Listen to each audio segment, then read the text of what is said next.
गांव के शांत और हरे भरे माहौल में रहने वाली मीरा बचपन से ही अपनी पढ़ाई में सबसे आगे रही थी। उसका एक ही सपना था, किसी दिन बड़े शहर जाकर अपने नाम को नई पहचान देना।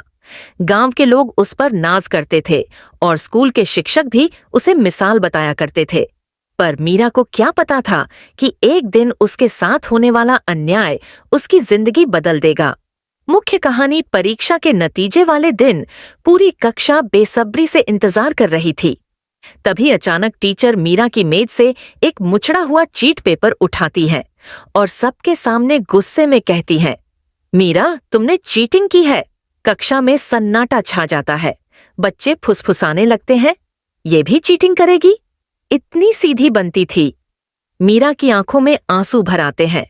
वह समझ ही नहीं पाती कि उसके साथ ये सब कैसे हो गया।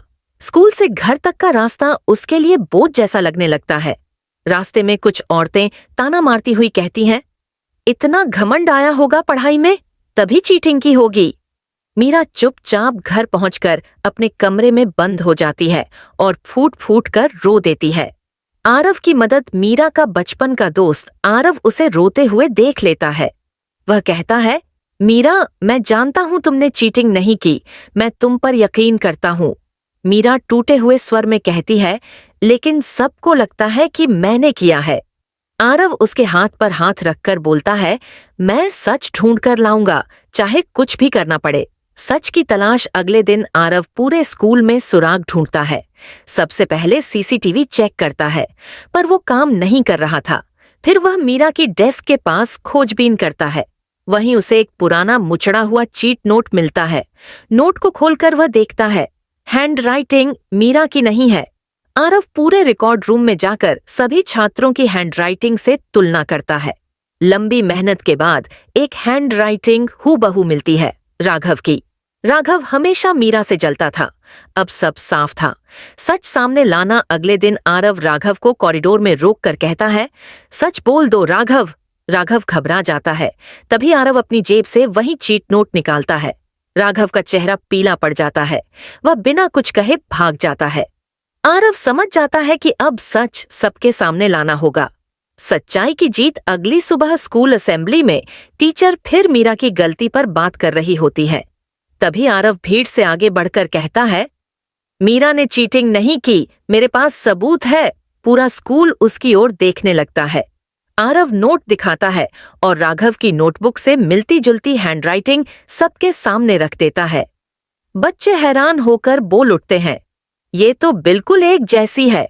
टीचर राघव को बुलाती है। राघव रोते हुए कहता है, मैम, मैंने ही किया था। मीरा से जलता था। मैंने ही उसकी डेस्क पर चीट नोट रखा। सभी शर्मिंदा हो जाते हैं। टीचर मीरा से माफी मांगती है। स्टूडेंट्स भी कहते हैं, माफ करना मीरा, हमने गलत समझा। मीरा की आंखों में अब राहत के आंसू आते हैं, दर्द वाले नहीं बल्कि सुकून वाले। आरव उसके पास आता है। मीरा मुस्कुराकर कहती है, अगर तुम न होते तो मैं क्या करती? आरव मुस्कुराते हुए जवाब देता है, सही को सही साबित करना जरूरी होता है। बेहतर और मजबूत अंत कुछ ही दिनों में गांव वाले भी मीरा के घर जाकर उससे माफी मांगते हैं। मीरा अब पहले से ज्यादा आत्मविश्वास के साथ स्कूल जाने लगती है। लोग अब उसे और अधिक सम्मान की नजर से देखते हैं। स्कूल के रास्ते पर साथ साथ चलते हुए मीरा और आरव एक दूसरे की ओर देखते हैं और मुस्कुरा देते हैं, क्योंकि झूठ का पर्दा हट चुका था और सच की रोशनी हर दिल में फैल चुकी थी। एक छोटा सा घर था जिसमें आर्यन अपनी छोटी बहन रतिका और माँ के साथ रहता था। घर बड़ा नहीं था, दीवारों पर पुराना सा पलस्तर था, लेकिन उस घर में मोहब्बत बहुत थी। रतिका पढ़ाई में बहुत तेज थी। उसका सपना था कि वो अच्छे स्कूल में पढ़े, टॉप करे और अपनी माँ भाई का नाम रोशन करे। लेकिन घर की हालत अच्छी नहीं थी। माँ सिलाई का काम करती थी और आर्यन स्कूल के बाद दुकान में छोटा मोटा काम करता था। कुछ महीनों से घर की परेशानियां इतनी बढ़ गई थीं कि एक दिन माँ ने धीरे से कहा, आर्तिका, शायद इस साल तुम्हें स्कूल छोड़ना पड़ेगा। फीस पूरी नहीं हो पा रही, किताबें भी नहीं ले सकते। रतिका के चेहरे पर एक पल को उदासी आई, लेकिन उसने मुस्कुराकर कहा, कोई बात नहीं माँ, मैं घर पर पढ़ लूंगी। वो मुस्कुरा जरूर रही थी, लेकिन उसकी आंखें बता रही थीं कि उसका सपना टूट रहा है। आर्यन यह सब चुपचाप सुन रहा था। उसे बहुत दर्द हुआ। उसे लगा जैसे किसी ने उसकी छोटी बहन का सपना उसके हाथों से छीन लिया हो। उस रात वो अपने छोटे से कमरे में बैठकर चुपचाप अपने डिब्बे में रखे हुए छोटे छोटे सिक्कों को देखने लगा। 2 रुपए, 5 रुपए, 10 रुपए, कई महीनों से बचाया गया उसका छोटा सा खजाना। उसने खुद से कहा, मेरी बहन पढ़ेगी, चाहे मुझे कुछ भी करना पड़े। अगले ही दिन से आर्यन और मेहनत करने लगा। दुकान में देर तक रुकना, मालिक के घर तक चीजें पहुंचाना, खुद का टिफिन छोड़कर पैसे बचाना, कई बार बस का किराया भी बचाकर पैदल घर आना। वो हर दिन कुछ न कुछ बचाता और रात को वे सिक्के उसी डिब्बे में डाल देता। उधर रतिका भी हार मानने वालों में से नहीं थी। उसके पास फटी हुई पुरानी किताबें थीं। वो टेप से उन्हें जोड़कर पढ़ती रहती। जब आर्यन रात को थक कर घर आता, वो उसे अपने हाथ से बनाए हुए नोट्स दिखाती। भैया देखो, ये पूरा चैप्टर मैंने खुद से कर लिया। आर्यन मुस्कुरा देता, लेकिन अंदर से उसका दिल टूट जाता, क्योंकि वह जानता था कि उसकी बहन कितनी मेहनत कर रही है और वह उससे कहीं ज्यादा की हकदार है। कुछ हफ्ते ऐसे ही बीत गए। एक दिन जब आर्यन डिब्बा खोलता है तो पहली बार वो लगभग पूरा भरा हुआ था। वह खुशी से उछल पड़ा। अगले ही सुबह वह पूरे पैसे लेकर स्कूल के बुक स्टोर पहुंच गया। अंकल, मेरी बहन रतिका की किताबें चाहिए, सबसे अच्छी, जो भी पैसे लगे मैं दे दूंगा। वह अपना डिब्बा काउंटर पर रख देता है। दुकान वाले अंकल उसकी आंखों में चमक देखते हैं और कहते हैं, बेटा, तुम्हारे जैसे भाई आजकल कहाँ होते हैं, किताबें ले जाओ, कुछ नोटबुक्स मेरी तरफ से भी। आर्यन की खुशी संभालना मुश्किल हो जाता है।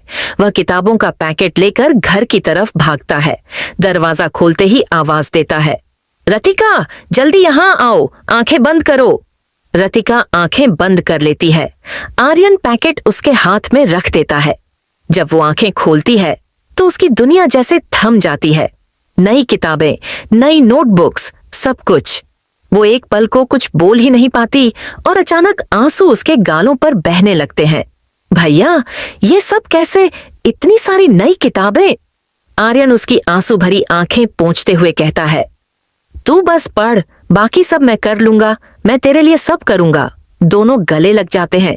माँ थोड़ा दूर खड़ी ये सब देखकर खामोश आंसू पोंछती है। दिन बीतते गए। रतिका पहले से भी ज्यादा मेहनत करने लगी। स्कूल में सबसे आगे बैठना, हर सवाल का जवाब देना, हर टेस्ट में पहला आना। उसकी मेहनत सबको दिखने लगी थी। अब वह सिर्फ एक अच्छी छात्रा नहीं थी, वह स्कूल की शान बन गई थी। 6 महीने बाद स्कूल में बड़ा प्रोग्राम था, एनुअल अवार्ड सेरेमोनी। पूरा हॉल भरा हुआ था। हर कोई इंतजार कर रहा था कि इस साल का टॉप स्टूडेंट कौन होगा।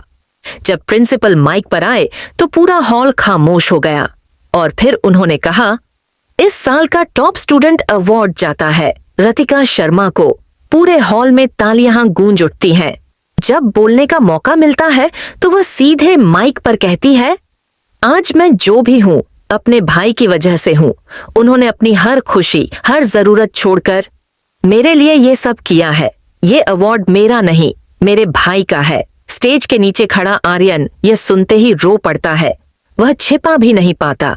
आंसुओं में गर्व, खुशी और प्यार सब कुछ साफ दिखाई देता है और उसे कसकर गले लगा लेती है। भैया, एक दिन मैं आपको हर खुशी दूंगी, आप सिर्फ कहते रहना, मैं कर दिखाऊंगी।